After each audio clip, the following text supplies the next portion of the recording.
This is an NBC News special report. Here's Savannah Guthrie. Hi, everybody. Good morning. As we come on the air, the president has just arrived at Buckingham Palace in London for his first official state visit to Great Britain. This is the first stop as he greets the royal family there, and this is going to be a very busy week. It will also take him across the channel to Normandy, France on Thursday for the 75th anniversary of D-Day. It's just after noon in London. The president landed in the UK a few hours ago, a 7.5-hour flight from Washington. He will be received this morning by Queen Elizabeth. All the pomp and ceremony of a state visit. You can see them in the Buckingham Palace garden and be greeted this morning by the Prince of Wales, Prince Charles, and the Duchess of Cornwall walking with Melania Trump. We're seeing some of the ceremony, the royal gun salute that is expected for an event like this. And as they walk the stairs, they will in a moment be greeted by Queen Elizabeth herself. Our correspondents are lined up. Let's go to Keir Simmons. He's at Kennedy Gate, one of the palace's entrances. And there we have the big moment with the Queen. Keir, what's the mood there as the president comes for his first official state visit?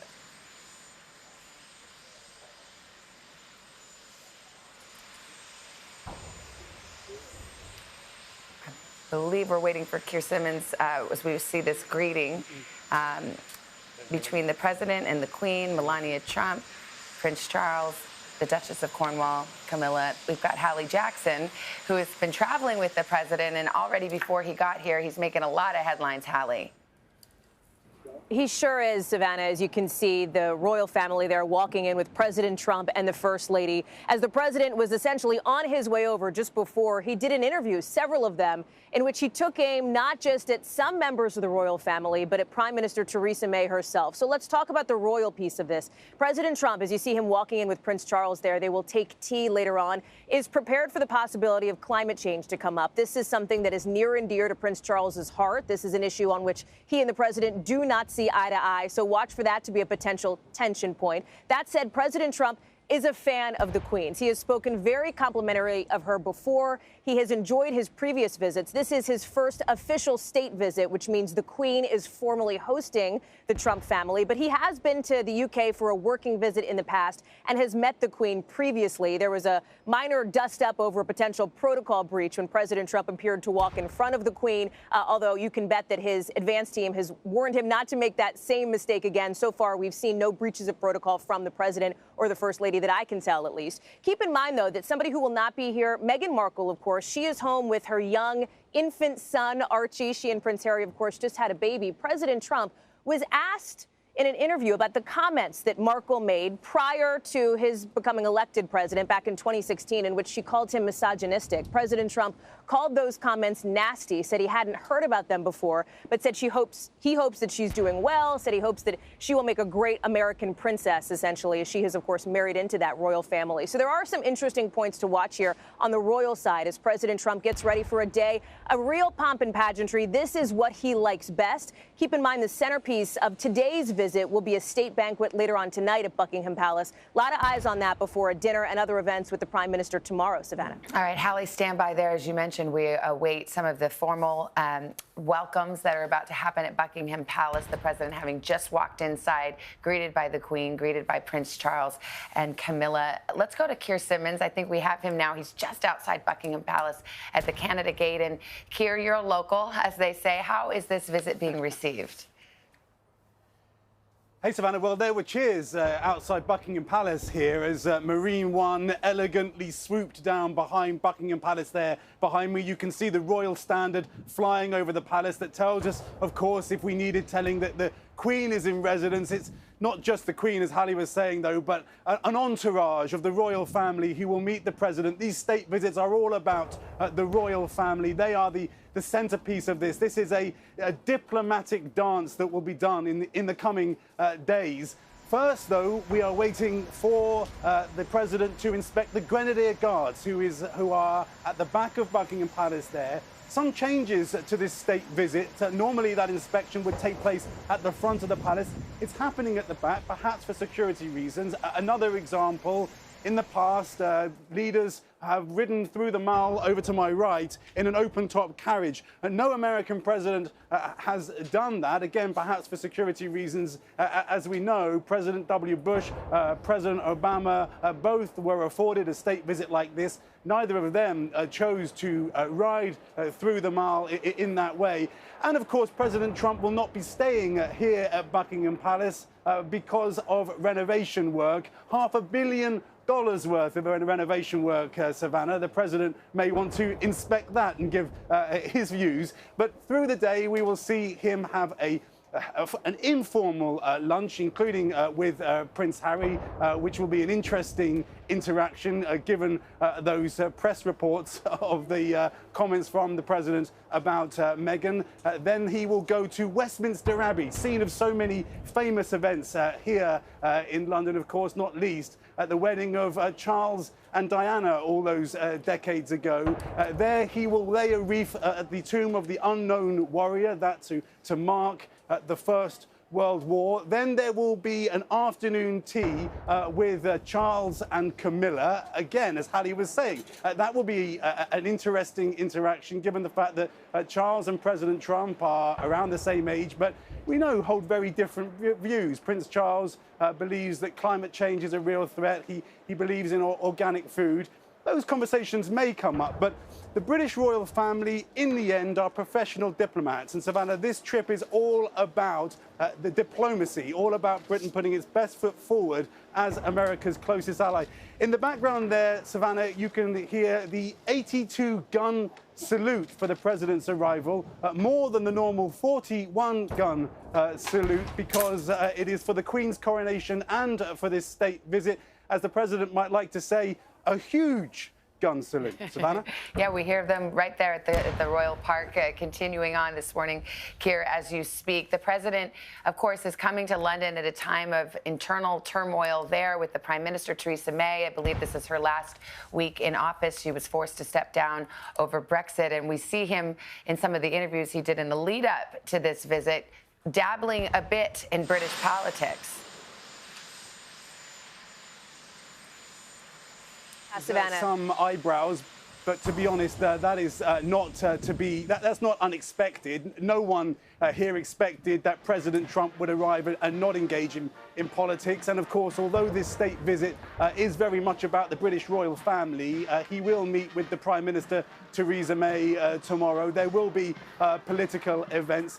There are reports, Savannah, of some back and forth between Downing Street and the president's entourage over whether President Trump will meet with Nigel Farage, who is famously the politician who led the Brexit campaign and continues to lead that campaign. So, as you rightly suggest, Savannah, this is a time of political turmoil here in the UK, a very, very difficult time, but I suppose you could say, in a sense, that's what the British royal family are for. They stand above the politics. They are the constitutional monarchy, and the hope will be, and I suspect this will be the case, even if there are some faux pas as we go along, the hope will be that ultimately this will be seen as a successful trip. And Keir, as the images now show, the president's adult children are here. Ivanka Trump and Jared Kushner, both senior advisors to the president as well.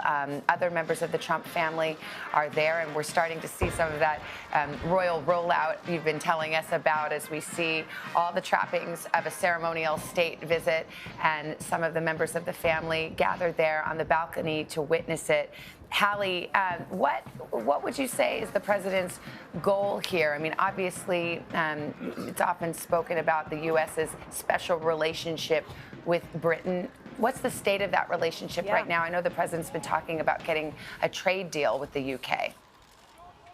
That's right. And both the president and Prime Minister May have talked about what a close and important bond that both of these countries have. As Savannah, we look at that balcony shot, not just Ivanka Trump and Jared Kushner, but Treasury Secretary Steven Mnuchin is here as well. I mention this because you ask, what does the president want to get out of this? He actually may deliver a fairly stern message to Prime Minister May over the Chinese telecom company Huawei. This has been a sticking point between these two nations, both on the national security perspective and from the diplomatic perspective as well. The U.S. wants the U.K. to do less business with this Chinese company, with Huawei, and that is going to be a message that President Trump has said he will deliver to Theresa May. More broadly, when you talk about trade, there are real question marks. Both you and Keir have talked about this remarkable moment of extraordinary political chaos in the U.K. At the end of this week, Theresa May will no longer be the leader of the Tories, essentially, here in the UK. She will remain on as prime minister, truly in name only, until a new prime minister is elected, but it's much more of a caretaker role. So she, in essence, after Friday, loses all the power and the authority that she has had.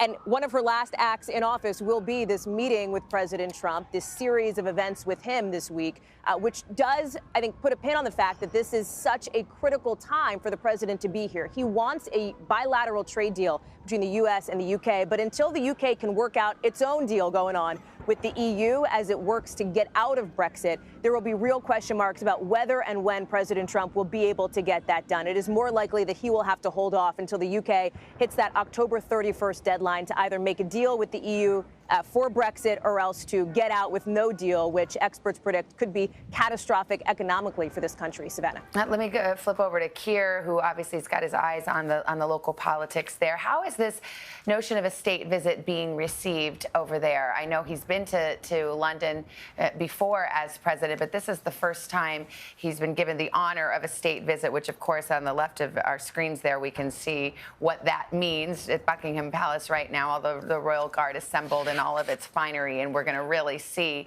what that means. What does it mean, not just in terms of what we see in the ceremony, but in terms of the relationship and the signal that it sends, Keir?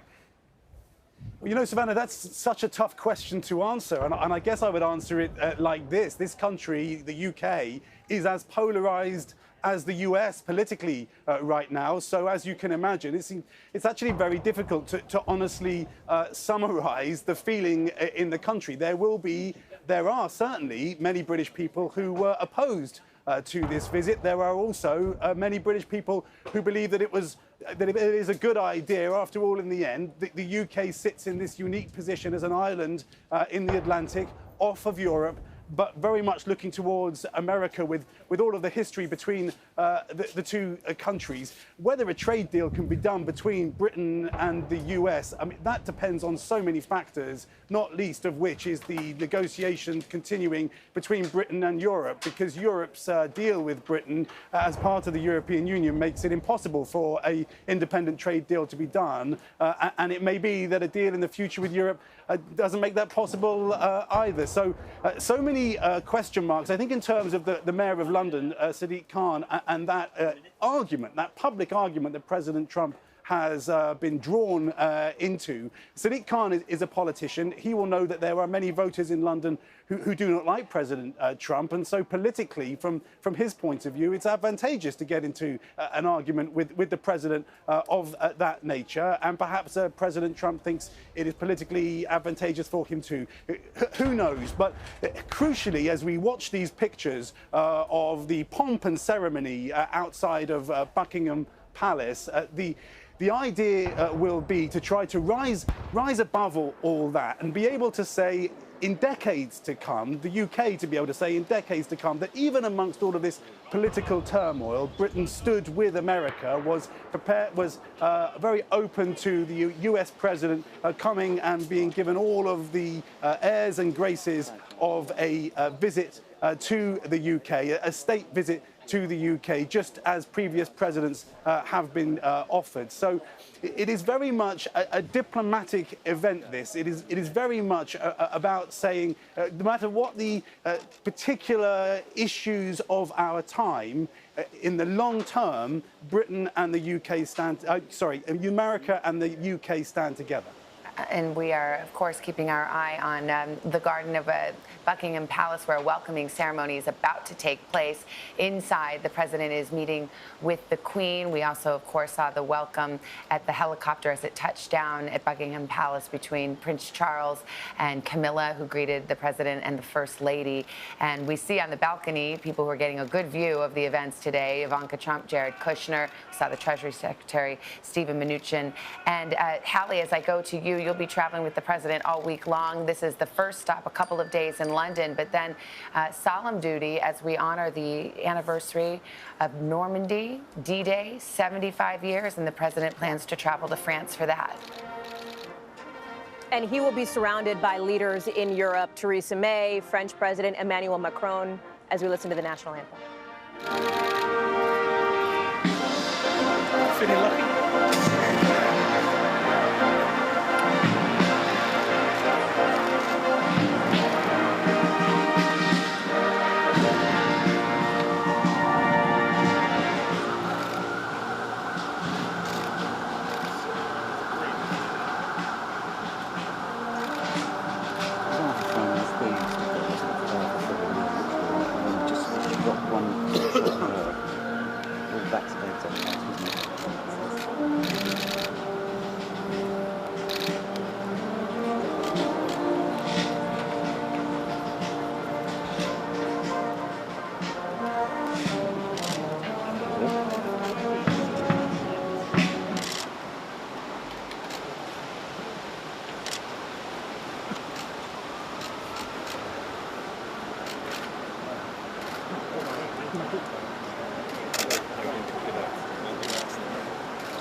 Right in the back.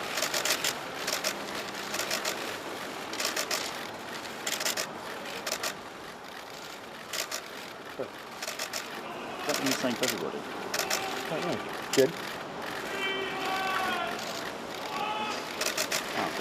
Yeah, brilliant.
What?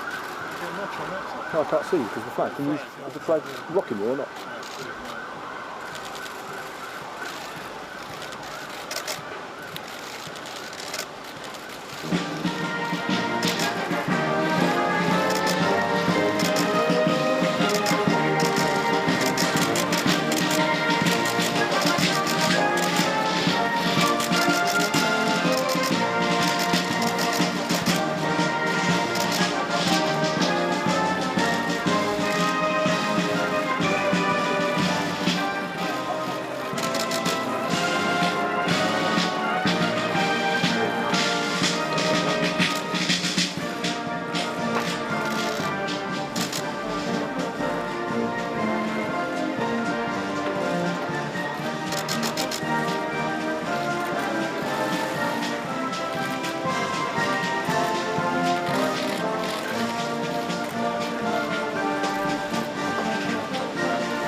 reception of the Guard of Honor at Buckingham Palace, just the beginning of a state visit taking place today in the United Kingdom. Our longtime friend across the pond, and the president walking up the steps with Prince Charles to greet the Queen once again. They're expected to have a private lunch. Later, they'll visit Westminster Abbey and the Tomb of the Unknown, and a ceremonial banquet this evening, the beginning of a several days long journey to London, to the UK, and to Europe to honor the 75th anniversary of D-Day. We'll wrap up our coverage for the moment. We'll continue to keep an eye on this. For most of you, you'll return to Today. Others will return to regular programming. I'm Savannah Guthrie in New York. This has been an NBC News special report.